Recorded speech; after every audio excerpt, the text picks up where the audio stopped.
second video on this Honda that comes in with complaint of AC not working. So we got 70, that's more than enough to kick over the switch to send power to energize the relay. So if you press the button on the dash, it energizes the relay takes the fused power, goes through the relay and goes down the wire to the clutch, kicks on the clutch. But when you look at the clutch is not moving. So we know we have pressure. So is it a pressure switch? Is it a relay? Is it a connection? Is it the field coil, magnetic coil inside the pulley? We don't know yet. Let's see if we could do a... Sometimes that works and nothing happens. So let's open her up.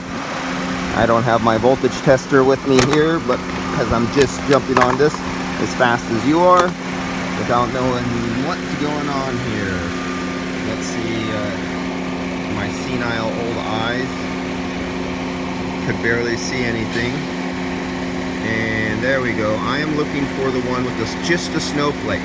So you see at the bottom there's a snowflake, and then there's one for the heater defrost. There's another one for just the fan only, and then go above that, it's the radiator and the air conditioning fan, the fan and radiator. And there's the fan. So I need to pull that brown one right there. And let me see if I could go steal somebody's tools off their bench. Ah, he locked it. Okay, come on. I need a pair of pliers. Ah, this might do it. Oh, this will do it better.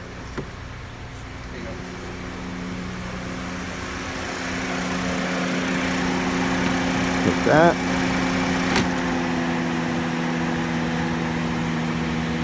Okay, what did I not read right? I just killed the engine. Oh shit. I pulled the wrong one. God dang it, I'm gonna have to clear a code probably. Okay, see what happens when you do videos? You see me do this screw up live. Okay, let's restart this. I think I just pulled the ECM or fuse. Oh well, don't cut, don't edit, leave my mistake in. Okay, now we'll go back there. And my eye shifted too far. I thought brown was funny. I thought, I don't remember pulling a brown before. This should be it. Well, let's pounce it first. Nope, nothing came on.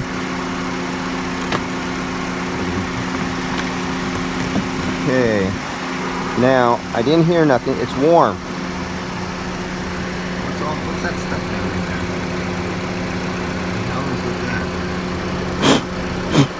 Some foreign matter down in there. I've never seen that before, to have stuff down in there. Okay, when I push this in with my fingers, I could feel the relay click, but I don't hear the click or see the compressor kicking in, but I'm getting clicking across this relay. So let's grab a new relay. Did I take that relay out of there? No, I didn't, because it's a Honda, so we know it's a relay. So the service writer, let me get you a relay because we know it's a Honda and it's always the relay. That's how much Hondas and Acuras kill relays for their compressor. So here's a relay.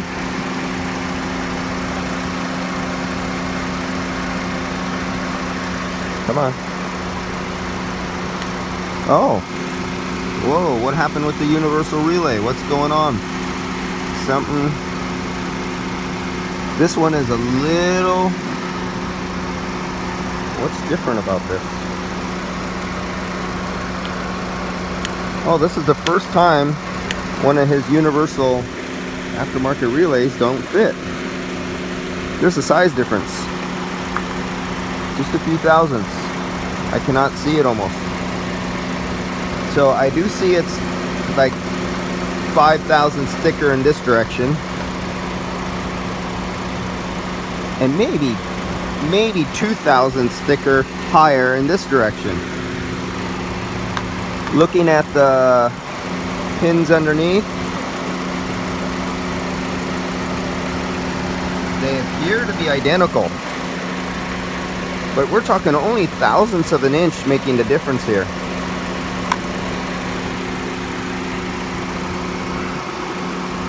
Because you know these are like $20, $40. and these are like $3 or $12. And really they're only 50 cents if you buy them in China by the boxful.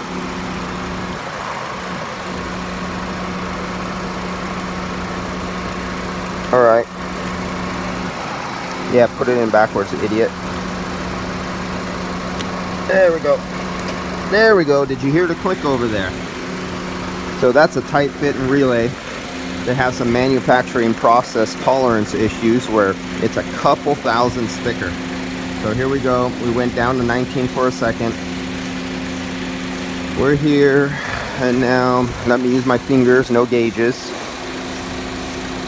I have very little superheat, so it's not that cool.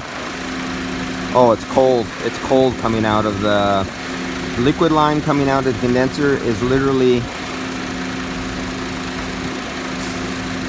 cooler than ambient temperature. So here's a metal hood, right? Or metal fender. Here's a metal bracket, big thick piece of metal. Now when I grab this, it's literally colder than the ambient temperature, and we're in like in the 50s, around 60 or so. And I might have to move my vehicle if I'm in their way. And are you good? Crank it. Come on, you got plenty of room. Crank it all the way. You're good. Keep on coming. Keep on coming. You got it. You got 2 feet. You got 1 foot. You got stop. Let's give you 6 inches. And I think you'll be able to make it from there. All right.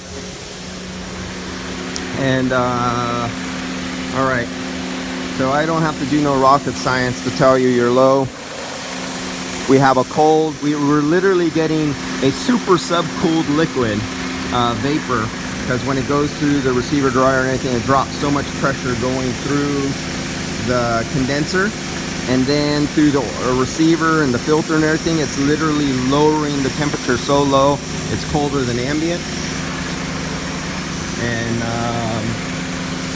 And there's no superheat left. And I'm doing this through, there's very little, and I'm doing this through gloves, not even using, it's so bad that I even through this.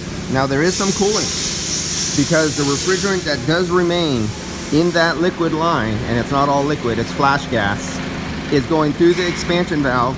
And if you looked at the core, and you have the tubes that go down, up in the evaporator core, where the refrigerant is going in, there's enough liquid to flash off at that 17 to 20 some PSI to make it cold enough to take this cold air that's already around 60 degrees, 58 degrees, and chill it a little more, where you go, oh, that's pretty damn good. I can live with that. Let the customer go. But what's gonna happen when the sun comes out and it's 70 or 80 degrees? Total failure on the cooling capacity. So let me kill the camera. I'll do a recovery. We'll fill it back up.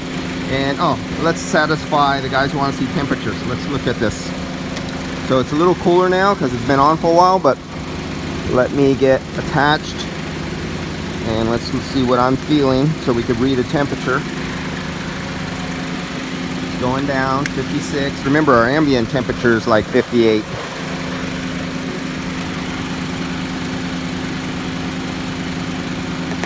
.54.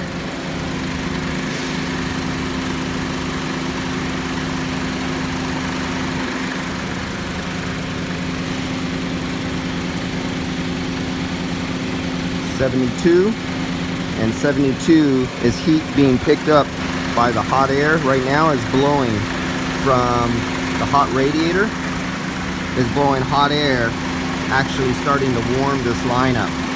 But actually the air coming through it is cooler.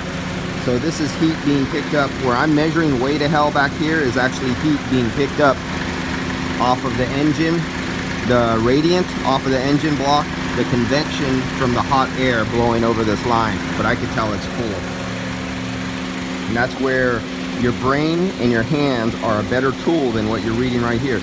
You're reading actual, but I know that actual is a false number because of where I am reading. All right, so I'll do the recovery and let's see what happens.